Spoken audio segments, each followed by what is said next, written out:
But I'm amongst those who do not know where they come from. But I will know that in due course. Anyway, my name is Thuso Magonya. I'm a geology student here at Wits University, and I have a chocolate making company. And first and foremost, let me thank the organizer Sankofa for giving me this opportunity. Tell you what, there is no chocolate without cocoa beans, right? Yes. And in 1870, that was the first time cocoa beans were grown in Africa, in West Africa to be specific, by Tete Kwashe. He actually took his time and went over to Europe and learned how to grow cocoa bean trees. And from that year, Africa contributed significantly to cocoa beans in the entire world. However, what is more disturbing is that the people who were actually growing the cocoa beans and providing it to those big companies who were making money out of it were actually poor, and most of them were children. So these cocoa beans were actually extracted from people who were slaves. And to this day, hundreds and thousands of people who produce these cocoa beans are poor and they're still children. And this actually arose some question in me.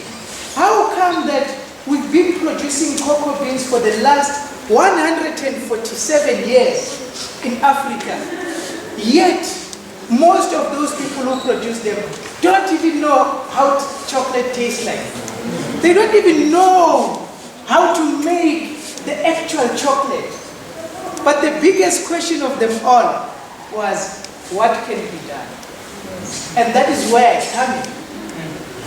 So last year, in October, which was 2016, I established a chocolate making company called TLTreats, Thuso's Luscious Treats.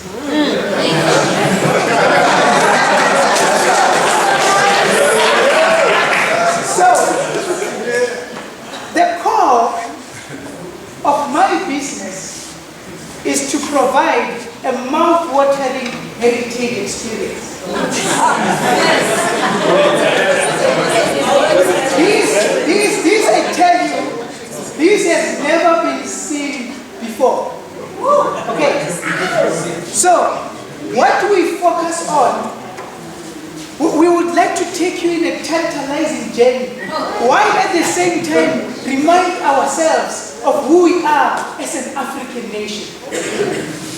Hence, we make chocolate slabs that embrace our culture and actually contribute to preserving our own history.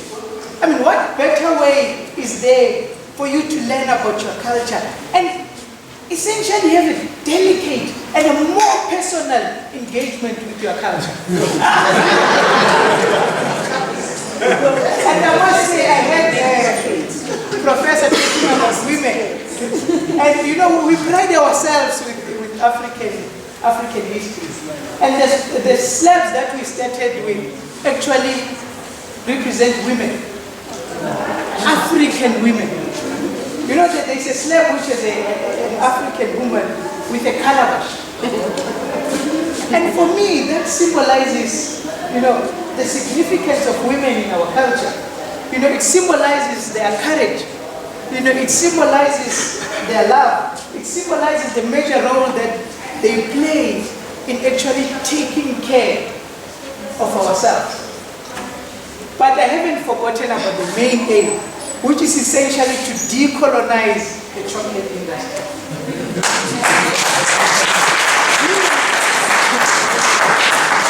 And the aim is simple and straightforward. Thank you. We provide the cocoa beans. Without the cocoa beans, there is no chocolate. So essentially what that means is that we need to ensure that our people have the necessary skills to actually, develop and manufacture their own chocolate. So in so doing, instead of them buying the cocoa beans from us, we cut that supply. They buy the actual chocolate from us. Yeah. And that is where we are heading. Yes. You know, we want to be able to have our own chocolate factory. And you know, most importantly, accessibility to opportunities means creating opportunities for others. Hence I started this company in saying, if I can take that very first step to employ the very first person, and they can be able to put bread on their table, then I will be contributing to change, because change can actually radiate from one generation to another. So essentially, my philosophy is, when you change one person's life, you contribute to changing an entire generation. And the reality of the matter is, we need to educate our own people. That's why I took that initiative to actually learn about chocolate and how to manufacture chocolate, but most importantly, how to manufacture heritage chocolate. I want you to be able to go to Spa and find a chocolate slave that was motivated by the paddy culture. Yes. I mean, what represents our country when you walk into these stores? There is absolutely nothing. Yes. And that's where we're coming. You know, I'm taking that first step to actually, you know, redefine ourselves, redefine what chocolate means to us, because we are the ones who own it. I mean, for 147 years, we've been faithful to these people. And you know what? It's time we become faithful to ourselves. Yeah. Please visit my website. Yeah. It's TLTreats.co.za in order to learn more about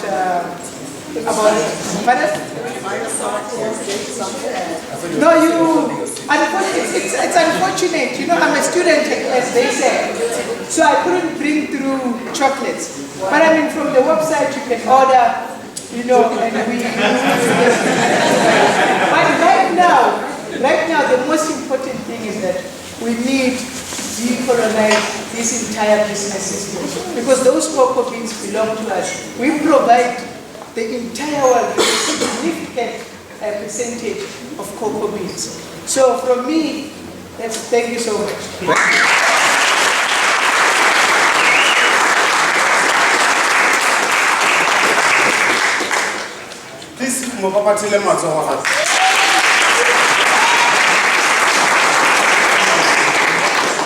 So it's time for us, you know, we become faithful to ourselves. Can we say to ourselves that it's time we become faithful to ourselves? Say it to you. It's time we become faithful to ourselves. Let's say it once more. Feel it when you say it. It is time we become faithful to ourselves. Because I think you heard even the previous speaker about weights are powerful. Like otherwise, if they didn't talk about weights, they will talk about thoughts. And then after that, they will talk about your actions. So, and I just want to also remind us, and it's something that you know it for sure, that's why it's a reminder, that as much as he's talking about decolonizing the chocolate or the chocolate industry, how many things do we need to really decolonize? A lot, right? Everything, you know. And you know for sure that if we get to decolonize or eradicate that coloniality that they're talking about, I mean, the world will be beautiful. Can you really just go like thousands of years back when Africa was just pure as a Garden of Eden before the invaders came in, and just try to have a picture, painted picture of if there were no or there were never invaders who came in, how would Africa be? I mean,